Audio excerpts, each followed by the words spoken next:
Lose the battle, win the war. I got that from one of the self-improvement books. I forgot which one, maybe 48 Laws of Psycho-Cybernetics of the Superior Man. One of those. And essentially lose the little things so then you can win the main big picture goal. And this video has no structure. I just wanted to tell you where I am with my learnings in my life, and I'm just chilling. My girlfriend's here. So I'm studying filmmaking at university. You know the story by now. I dropped out of high school twice. In the UK, we have this thing in the university. It's called a placement year. So normally it's before your final year. And in this placement year, people can do like work experience. They can study abroad. That was my original plan. I was going to go to Canada, study for a year, and then I found out that my university had a program where instead of studying or working abroad, you can use that time and energy to focus on your own business with the help of university people. And I thought that was perfect. I thought that was so cool. So I chose that. I applied for the program, got accepted, and yeah, instead of going to Vancouver, I stayed in my childhood bedroom with my parents in the sole focus of getting my business off the ground. So now it's September 2023 and we start the week of workshops. It starts off with 1 week and every day is a different thing of business. Excel, spreadsheet, taxes. That was, yeah, it was a bit much, but it was okay. But then I was given two mentors, right? Two mentors, and I thought that was cool, you know, someone to keep me accountable and help me. But it wasn't until I had a meeting with each of the two mentors that's when I realized that, yo, this is not making sense. So I had a meeting with my first mentor, and this mentor, she wasn't a business person. She kept saying how she's not a business person. She was actually my first year filmmaking tutor. Like, she was teaching me how to write scripts, but they just got someone from the arts department to mentor me in business. I was like, oh, okay, that's interesting, because I'd known the tutor before, but to me she's an arts teacher. So she listened to my business thing, and then she gave me advice. And after every time she gave a piece of advice, she would say like, oh, you should do this. Oh, but by the way, I'm not a business person. So like, oh, have you tried doing this and reaching out to the, oh, but I'm not a business person. And I kept thinking like, if you see yourself as not a business person, then why should I be listening to you about business when the only reason why we're here is because of business? So that didn't make sense. And then I had my meeting with my second mentor. Now, this second mentor, she's a business person, like she sees herself as a business person. So we have our call, and then I ask her a question.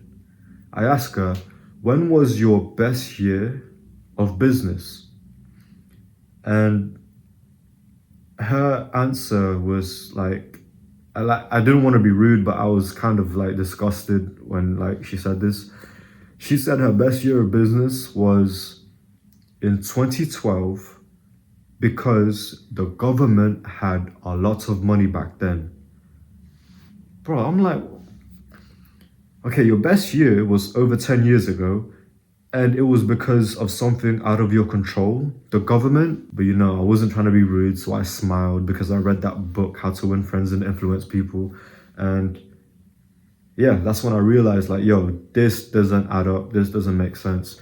And it's not like these are bad people. Like, obviously, like, they had good intentions, I think. The things that I wish to accomplish, the things that I'm aiming for, the things that I want to do in the field of business, they have not accomplished anything near what I want to do. So if I was to listen to their advice, it would actually distract me from the thing I want to do, the thing I want to become. So what I mean by lose the battle but win the war is that this year of business program mentorship, this year is still a university year. It's technically work experience. So after the first week of those workshops and after having the meetings with my mentors, I stopped attending. I literally went in for the first week and then I stopped attending for the rest of the year. And they kept telling me, because I wasn't attending, they kept telling me how, oh, but you might fail. You're gonna fail. Like, you need to show up, like you're gonna fail. I realized that when you're in university, like, they really make it out to seem like it's the end all, like it's the end of the world if you don't pass, kind of thing. It's kind of weird, isn't it, when you like take a step back. But yeah, they were proper like, yo, you're gonna fail. You need to come in. Like, you paid for this, show up. And fair enough, like I did pay for the program. Like, I did pay the tuition to be here, but I feel like even though I paid for it, I think if I did keep showing up, that would actually be worse for me because I'm listening to bad advice that would distract me from the true goal. I try not to react emotionally when it comes to like these things. Like, so I booked in another meeting with them and I'm asking like, what exactly am I going to fail? Am I going to fail the degree or am I going to fail this 1 year of work experience? And they're like, oh no, you're not going to fail your degree. Your grades aren't even affected. It's just that if you don't have work experience after you graduate, you're not going to be employed. Someone's not going to employ you. And then I'm thinking like, miss, like respectively, like this business program is for me to run my own business. It's for me to hire other people. So then why do I need work experience if at the end of it, I'll be working for myself? And I'm just trying to like explain that like at the end of uni, after I graduate, I don't want to use my work experience to work for someone else. I want to use this experience to work for myself and hire other people. Oh, but you get the certificate that says you completed work experience. Why don't you want that? I'm like, oh, I don't really need that. Like,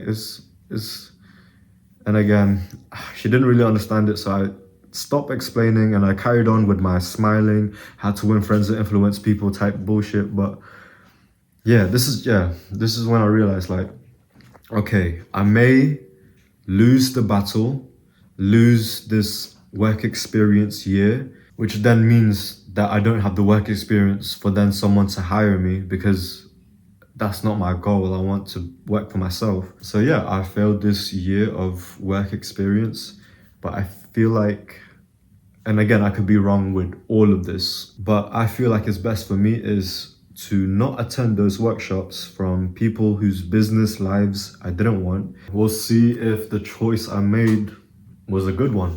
Love.